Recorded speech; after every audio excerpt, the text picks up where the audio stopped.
हरे कृष्णा। दोस्तों, श्रावण कृष्ण पक्ष में आने वाली एकादशी को कामिका एकादशी कहा जाता है।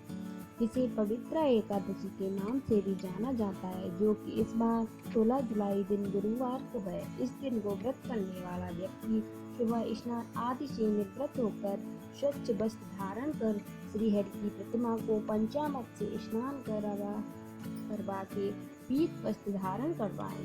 पीले फूलों से पूजन करें। आचमन के बाद धूप दीप आरती कर भगवान को भोग लगाएं। पूर्ण श्रद्धा व निष्ठा से व्रत का पालन कर अगले दिन द्वादशी को पारण करें। पारण समय 17 जुलाई शुक्रवार प्रातः 5:59 से 10:07 तक है। आइए मैं अब आपको श्रावण कृष्ण पक्ष की कामिका एकादशी की कथा सुनाने जा रही हूँ। युधिष्ठिर ने पूछा, हे गोविंद वासुदेव, मैं आपको नमस्कार करता हूँ। श्रावण कृष्ण पक्ष में कौन सी एकादशी होती है? भगवान श्री कृष्ण बोले, राजन सुनो, मैं तुम्हें एक पापनाशक उपाख्यान सुनाता हूँ, जिसे पूर्व काल में ब्रह्मा जी ने नारद जी के पूछने पर कहा था। नारद जी ने प्रश्न किया, भगवान कमलासन, में आपसे यह सुनना चाहता हूँ कि श्रावण कृष्ण पक्ष में जो एकादशी होती है उसका क्या नाम है, उसके कौन से देवता हैं तथा उसके कौन कौन से पुण्य होता है। प्रभु यह सब बताइए। ब्रह्मा जी ने कहा, नारद सुनो, मैं संपूर्ण लोगों के हित की इच्छा से तुम्हारे प्रश्न का उत्तर दे रहा हूँ।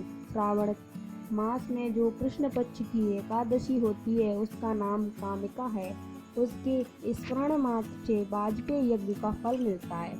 उस दिन श्रीधर, हरि, विष्णु, माधव और मधुसूदन आदि नामों से भगवान का पूजन करना चाहिए। भगवान श्री कृष्ण के पूजन से जो फल प्राप्त होता है वह गंगा, काशी, नेमसारण तथा पुष्कर क्षेत्र में भी सुलभ नहीं है। सिंह राशि के बृहस्पति होने पर तथा व्यतिपात और दंड योग में गोदावरी स्नान से जिस फल की प्राप्ति होती है वही फल भगवान श्री कृष्ण के पूजन से भी मिलता है। जो समुद्र और वन सहित समूची पृथ्वी का दान करता है तथा जो कामिका एकादशी का व्रत करता है, वे दोनों समान फल के भागी माने गए हैं। जो ब्याई हुई गाय का अन्यान्य सामग्रियों सहित दान करता है, उस मनुष्य को जिस फल की प्राप्ति होती है वही कामिका का व्रत करने वाले को फल मिलता है। जो नरश्रेष्ठ श्रावण में भगवान श्रीहरि का पूजन करता है उसके द्वारा गंधर्वों द्वारा नागों सहित संपूर्ण देवताओं की पूजा हो जाती है। अतः पाप भीरु मनुष्यों को यथाशक्ति पूरा प्रयत्न करके कामिका के दिन श्री हरि का पूजन करना चाहिए। जो पाप रूपी पंख से भरे हुए संसार समुद्र में डूब रहे हैं, उनका उद्धार करने के लिए कामिका का व्रत सबसे उत्तम है। अध्यात्म विद्या परायण पुरुषों को जिस फल की प्राप्ति होती है उससे बहुत अधिक फल कामिका व्रत का सेवन करने वालों को मिलता है। कामिका का व्रत करने वाला मनुष्य रात्रि में जागरण करके न तो कभी भयंकर यमराज का दर्शन करता है और न कभी दुर्गति में ही पड़ता है। लाल मणि, मोती, वैदूर्य और मूंगे आदि से पूजित होकर भी भगवान विष्णु में से संतुष्ट नहीं होते, जैसे तुलसी दल से पूजित होने पर होते हैं। जिसने तुलसी की मंजरियों से श्री केशव का पूजन कर लिया है, उसके जन्म भर का पाप निश्चय ही नष्ट हो जाता है। जो दर्शन करने पर सारे पाप समुदाय का नाश कर देती है और स्पर्श करने पर शरीर को पवित्र बना देती है और प्रणाम करने पर रोगियों का निवारण करती है। जल से सींचने पर यमराज को भी भय पहुंचाती है।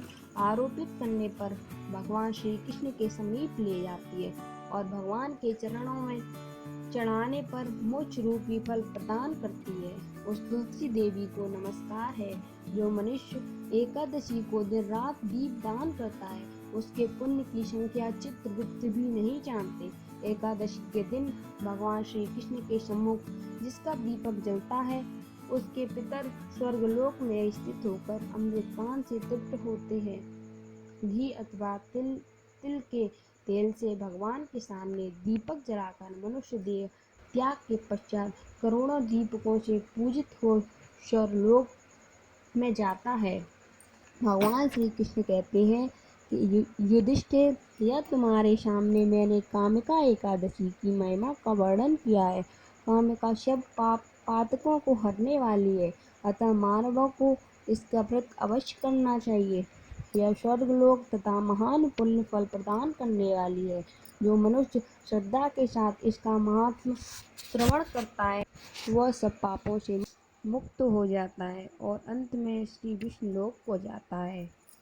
बोलिए श्री नारायण भगवान की जय।